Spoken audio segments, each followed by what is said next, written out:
ايه الارقام الفلكيه لاسعار الجاتو والتورت؟ بجد بقت ارقام مبالغ فيها قوي. تعالوا بقى نعمله في البيت وباقل من نص التكلفه. هشتغل النهارده ان شاء الله بسبونج بيتي مش جاهز. كوبايه الا ربع من السكر، سكر المطبخ العادي بس تكون حبيباته ناعمه مش خشنه.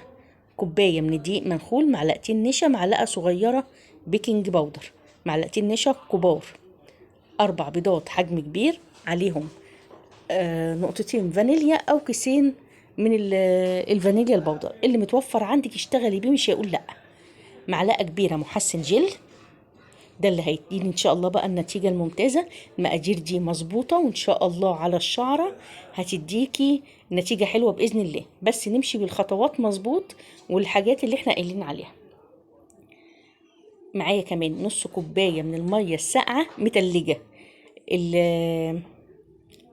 المحسن الجل عشان يشتغل معايا لازم الحاجات كلها تكون ساقعه، البيض والمقادير تكون ساقعه معايا، الفرن يكون جاهز ما بيحتاجش سخونيه كتير عشان يديكي نتيجه كويسه.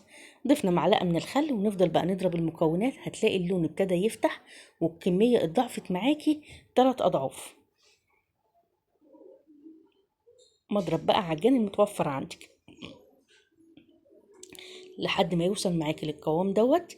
الكميه دي هتعمل معاكي صاج 30 في 40. سخنا الفرن اول ما ابتدينا نشتغل، وهنا بنساوي الصاج، نسويه كويس كده وبعدين نديله خبطتين ويدخل فرن سخن زي ما قلت لكم على رف اوسط من 12 ل 14 دقيقه على حسب حراره الفرن بتاعتك. اول ما نطلعه نقلبه ونشيل الورق كده ونسيبه على الصاج لحد ما يهدى. ممكن تبيتيه ليله، ولو عايزه تشتغلي في نفس اليوم يبقى مش اقل من 3 4 ساعات. لو هتبيتيه هنسقيه بالشربات بلبن، بلاش ميه بسكر عشان ما بتبقاش نتيجتها حلوه. احسن حاجه يا تسقي بعصير يا اما تسقي بلبن عليه معلقتين سكر.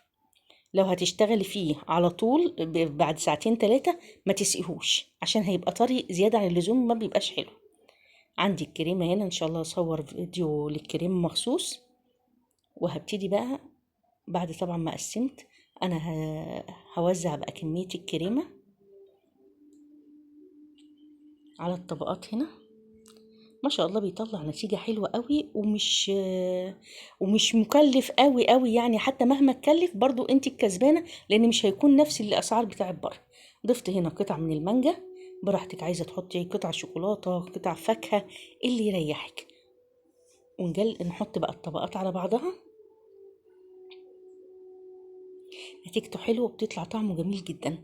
ويا ريت لو تعمليه قبلها بيوم، لما هيبات في التلاجة هيديكي نفس الطعم بتاع محلات اللي بره. نكبس بقى ال3 طبقات هنا. انت ممكن كمان لو عايزة تطلعي كمية اكبر ممكن تعملي طبقتين بس من السبونج. انا هنا عملت 3 وهقطع كمان القطع كبيرة يعني حجمها كبير. نشيل بس الحروف ديت نسويها. هو الأحسن إن احنا بعد ما نحط الطبقات على بعضها نقفل الطبقات ندخله التلاجة مش أقل من 3 4 ساعات، أو الفريزر ندخله نص ساعة أو ساعة. بس أنا عشان كنت مستعجلة ابتدي بقى أقطع الكريمة هنا أسفة قطع الجاتو، طبعا الحجم اللي انت عايزاه والشكل اللي انت عايزاه. بصوا ما شاء الله، لا يعني القطعة قد اللي بتتباع مرة كمان، يعني مرتين أو مرة ونص كمان. روزيتات بقى طبعا التزيين دوت على حسب راحتك الشخصية. شوكولاتة مبشورة، لو عندك بقى شوكولاتة دهن، شوكولاتة نوتيلا، أي حاجة. وصدقوني والله النتيجة إن شاء الله هتجربوها وبإذن الله هتديكوا نتيجة مرضية جدا جدا جدا. طلع معايا هنا عدد القطع ما شاء الله اهمت، ادي 7 قطع. لو قطعنا بعدد اصغر ممكن يديك لحد 10 قطع، يعني 10 قطع من صاج اسبونج واحد. بصوا ما شاء الله.